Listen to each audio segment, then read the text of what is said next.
everybody, Mike Pfeiffer with Pfeiffer Hobby Supply again. I'm going to do video 34, do a little bit of explaining on what I'm going to do out here now that I've got the Helix in and so forth. First of all, I'd like to wish everybody a Happy New Year. I don't know whether I'll get another video done before that gets here, and I hope everybody had a Merry Christmas. I'm trying, I've had this iPad for a little while, but I'm trying to video this edition with the iPad, so we'll see how that works out. I don't have any kind of stand for it or anything. I don't know what's appropriate for it. But anyways, let's go over here and take a look and see what I've got going. And you already know that the Helix is working, but I'll show you what the scenic plan is and what the plan is along the front of the layout. I think I may have explained it already, but we're going to do it again, because I can't remember. Okay, let's go take a look. Okay, we're going to start over here where everything took place. The first thing that you'll notice here is, well, besides the tunnel portal and so forth, but I put a piece of Homosote up there with a couple of screws. It is there for no more purpose than to just support the scenery that I wind up putting there. There'll be a waterfall that comes down through this little valley here. Not a waterfall, but there'll be a stream that comes down through this little valley here, and then we'll drop off right in that little crotch right there and into a waterfall that will go down on the far side of that tunnel portal and kind of come down, and then right in front of where the locomotive is right there, there'll be a culvert that goes under and comes out over here. That will dump down to a lower level here, and then this bridge here that's right next to me, what you can see I've done is at the unobtainium mine, I put in a little sharper radius curve here, and starting right about where that track ends and coming over here about 11 or 12 inches will be a Campbell trestle, and I'm going to try and do a video on the making of that thing too. Anyway, the trestle will go down into the valley where the water runs out of the culverts there. Then it'll be solid ground over and around here and connect to that track there and go into this number 6 turnout. Now, there's a bunch of junk sitting there, but the track that takes off from that number 6 turnout and goes underneath the drill there and crosses over what I don't have closed up there yet. I'm going to see if I can get this thing up high enough that you can see. It's going to follow kind of the same route back into the back there and go into that tunnel portal that's already back there for no particular reason other than just a place to run out cars. That does not go anywhere back there anymore. However, what it will do from the vantage point in the front of the layout here is it will give me an interchange track that will interchange to another railroad. It'll appear to go out through that tunnel portal and go to SP or somebody like that possibly. Now, on the right-hand side of that track that's under the drill, where the tape measure and everything else is sitting, and this big open spot here, is now going to be a sawmill, a small one, not a big one, but a small one. And it will have cars that will be dropped off on that siding as well there.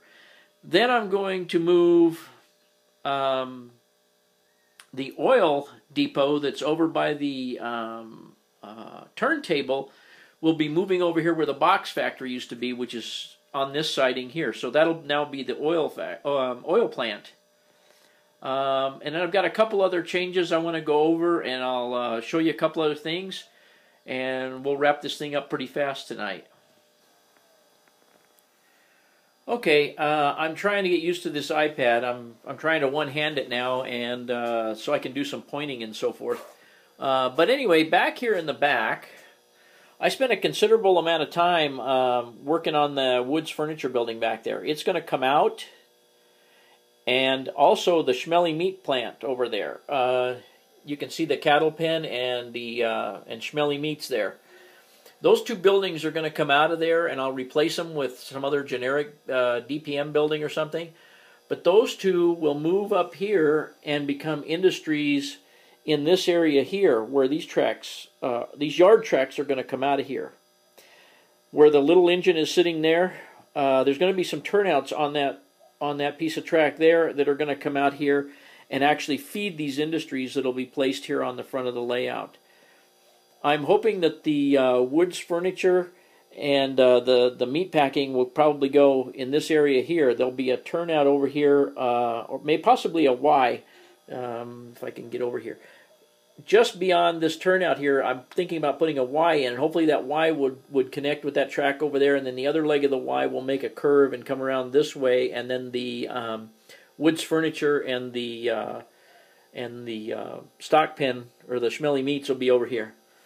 That's the plan anyway. No plan for the generic buildings in the back, kind of swinging around here a little fast. That oil distributor right there will probably come out of there. Well, will come out of there, and that'll be what's going down there at the other end of the layout.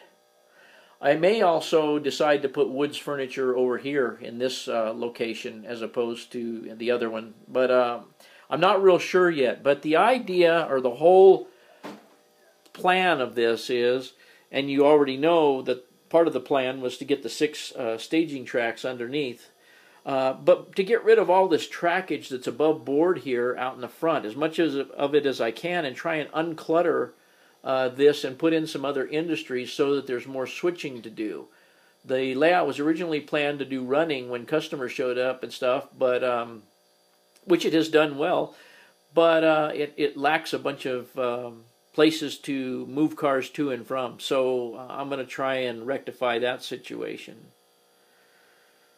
So pretty much, I think that's about it for tonight. I hope you can kind of visualize what's going to happen here. Those 2 tunnel portals, if I can, this area right here will be connected. The top will just kind of come down and connect over the top of this tunnel portal. And then it'll come over here, and there'll be a rock face where the waterfall comes down here. And then this right here will be sloped down to that area over there. I am planning on using some, from this tunnel portal here around a little ways there, I'm planning on using some Chooch Flex Wall, and possibly up here at the top, and then there'll be a stair step of rock or something that comes out here. Then everything from the top of this tunnel portal here all the way down to where the highway is cut out over there is all going to be covered. All of this area here will be covered. And then, like I say, a bridge across here. So anyway, I hope you get that concept, and I'll try and keep you up to date. Okay, well, that's about it. I hope you enjoyed this update, and now you kind of have an idea how things work. And I've had a couple people call me that didn't get the concept of what was going to, or what is taking place, and how this is going to pan out. But I'll keep everybody up to date with more and more videos. I hope everybody's not getting sick and tired of them. I'm having fun with the layout right at the moment. So I'm glad you came by and took a look. And we'll see you guys again next time. Thanks. This is Mike from Pfeiffer Hobby Supply. We'll talk to you later.